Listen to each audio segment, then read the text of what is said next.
Good evening, ladies and gentlemen. May I begin by thanking you for coming to this special forum on the ISA. And as you can see, there are still some members of the panel who are yet to be here, but they have told us that they'll be here shortly. So in order not to waste any time, because we'd like to finish this quite early, I'm going to invite Syed Ibrahim Sagno, Chairman of the Gerakan Masukkan ISA, GMI. He's also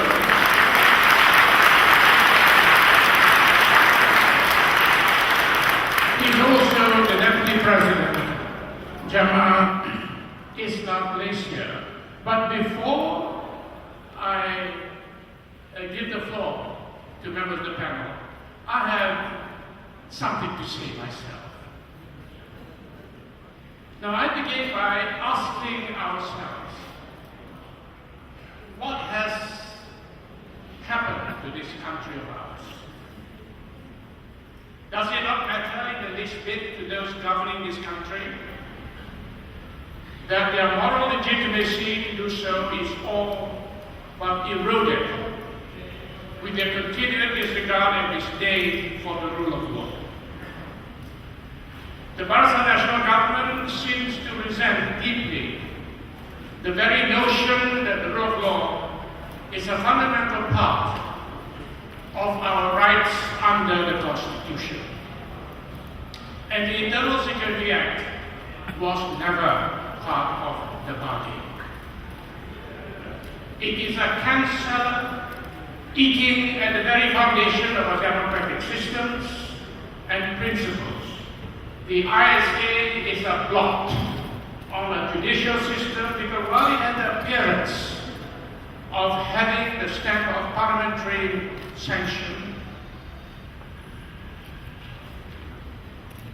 it is, in my book, extra-constitutional and exists not to protect the citizens from arbitrariness, but to inflict maximum psychological and physical damage. No ethical government will enact, retain and apply this law in the way the BN government has done these last several decades. Now please don't get me wrong. I have all my life put Malaysia above all else. In other words, Malaysia first. Now I never understand the security imperatives and the need to protect our country from terrorist threats. Now, the inspiration of the ISA was the emergency regulations devised by the colonial authorities to fight a full-scale war against militant communism.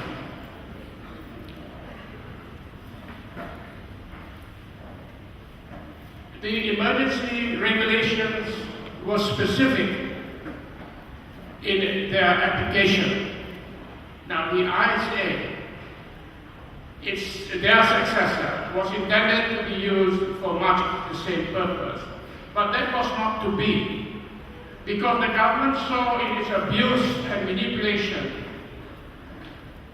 a pseudo-legal mechanism to further its political ends. So no matter what they say, that the ASA is not used for political reasons, that is something that is hard to believe in the light of recent developments.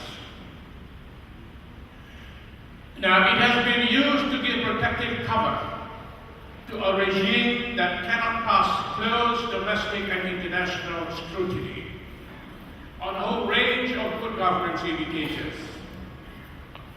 The Minister for Home Affairs has given a new twist to the expression economical with the truth when he treated the citizens of this country with the contempt he thought we deserved when he justified the detention of Ms. Tan of Sin Chiu under the ISA to protect her from possible bodily harm.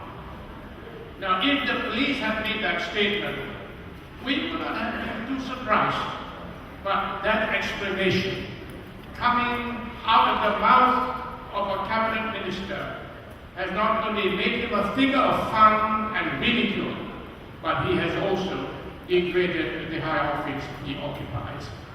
And that, in short, is the reason, among many other reasons, as you will hear from our distinguished panelists this evening, why the ISA, as it is applied today, must be abolished.